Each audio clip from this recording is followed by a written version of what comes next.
Hi, welcome to my channel. I'm Rhonda, and you're watching Eyes at Sea with Rhonda.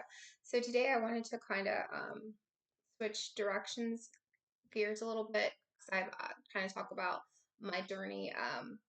I've always been an emotional eater, and I've always struggled with my weight since the time I was a little kid, up until I'm grown, divorced in my 40s.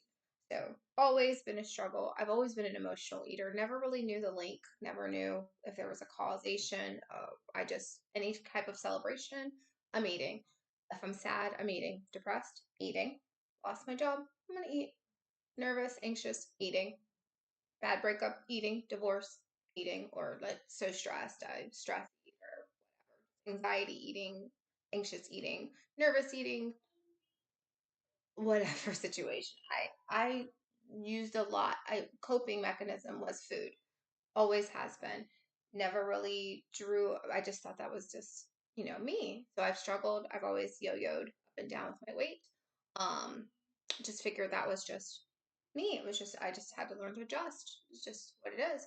I didn't realize till just maybe this past year and a half that there, because I went through a lot of trauma as a child and through teenage years and things like that. So sometimes childhood sex trauma, childhood emotional, different types of abuse that you go through.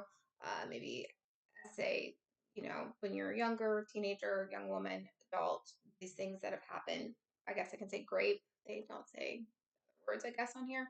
So abuse, basically, from childhood. I liked the feeling of having a barrier around me. So food made me feel kind of safe and comforting. And I thought, well, and my abuser didn't like that I was getting plump, and they make fun of me. So calling me fat and things like that. But the negativity kept the abuse attacks not. It took it down a little bit, so I wasn't as abused normally as a child. So it was I felt like if I have this barrier of fat, maybe it'll happen less. So I would eat.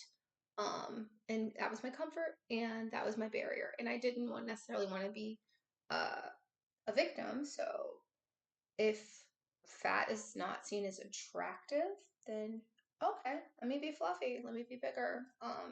Sure. But so I would eat as my form of like uh just a way to cope, a way to kind of build a barrier because I didn't want to be seen in a certain way. So I would eat. And even not even thinking about it, I just did it because it just was comforting. Um, I thought it was like a rush. I felt good. I was in control. I had control, so I could. It was up to me how much I wanted to binge, or how little. And then if because I had like two different faces. There was the real me, that I didn't want anybody to know about, and then there was just who I showed everybody I was because I wanted to be normal. So I wanted to do things, and then I wanted to be popular or whatever. So yeah, I needed to lose weight too. So I was like, okay, well, I'll just not eat then. I'll do the opposite. I'll just shut the fridge and I won't eat a meal. I'll just not eat. So I did kind of both of those. I never could throw up though. I was never bulimic, but I did go through bouts where I just didn't eat for a period of time.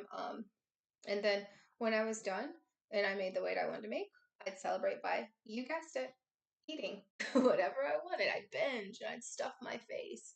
And this was me for years, like that. Never really even figured out the correlation, never realized there was an emotional connection and attachment from how I felt, from my feelings of maybe isolation, my anxiety, my stress, the trauma. All of that was linked into my desire for, because it wasn't even necessarily that I'm hungry for the food. It was just, it's accessible. I can control how much I consume.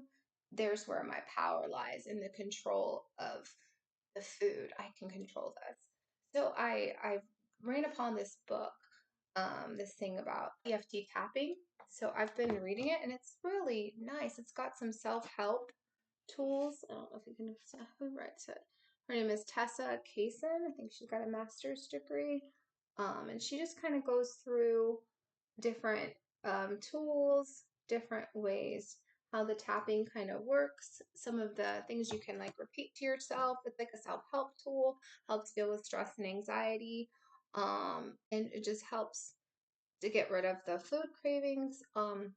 It just helps you. It's kind of like you're just telling yourself, and there's certain like pressure points on your body that you can kind of rub and push and repeat certain statements, and it helps you to kind of get in the right mind frame, and it helps kind of alleviate those stress and those anxiety issues behind what might be leading you to that binge out or that that you know where you can have more of a sustainable relationship with food. It's more on a health basis, so it's not just so much crashing and binging and craving. It's more I can control this. Let me do a study about why I'm feeling the need to do this. And you kind of go into like a understanding, kind of dig deeper into what's kind of going on to make you tick.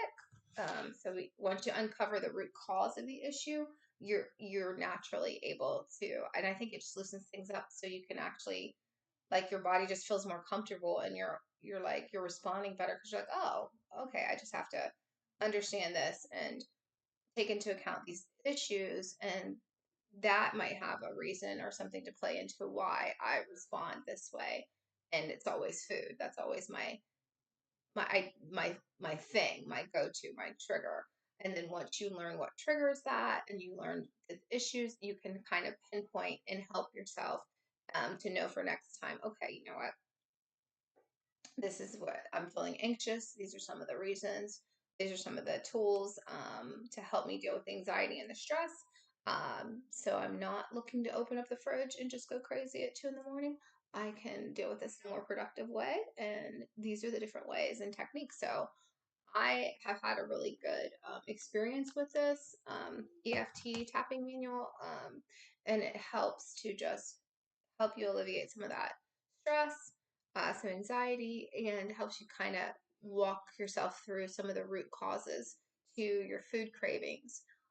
And some of those compulsive issues that we deal with. A lot of it, the emotional eating, it has a stem, it has a root to it, and it's a lot of it's psychological, and then the mind. So once we can conquer that, we can basically, the mind controls everything else. Once you can conquer your mind, it can control how you're able to adapt, adjust, and you can move on to a more healthy lifestyle and just go ahead with your life. And it helped me.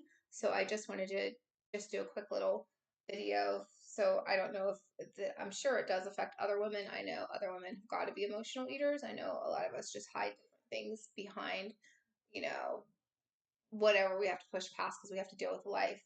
I get it. So just in case that might be something that another woman out there might be struggling with, or man, you know, this really helped me. The techniques helped, and it does help me to rethink how I look at how I eat food and consume it. Because again, it's more of a mental game. But yeah, I would recommend you guys check out more on this EFT tapping.